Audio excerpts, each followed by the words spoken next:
સંશય અને શ્રદ્ધા। ઘણીવાર આપણે આપણા સપનાઓ કે નિર્ણયો પર શંકા કરીએ છીએ અને આ જ શંકા આપણી પ્રગતિને અટકાવે છે। ગીતા આપણને શીખવે છે કે શંકાશીલ મન ક્યારેય સુખી થઈ શકતું નથી। શું તમે પણ કોઈ નવું કામ શરૂ કરતા પહેલા શું થશે એવા વિચારોમાં ખોવાઈ જાઓ છો? અવિશ્વાસશ્રદ્ધાનશ્ચ સંશયાત્મા વિનશ્યતિ।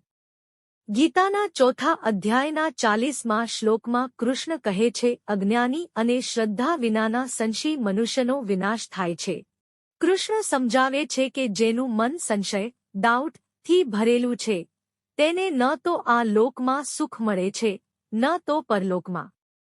શંકા એ ઉધઈ જેવી છે જે તમારા આત્મવિશ્વાસને કોરી ખાય છે। જો સફળ થવું હોય તો તમારા નિર્ણય પર અને ઈશ્વરની શક્તિ પર અતૂટ શ્રદ્ધા રાખો।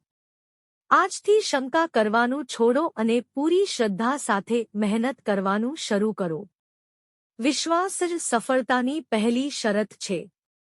તમે તમારા કયા સપના પર શંકા કરો છો?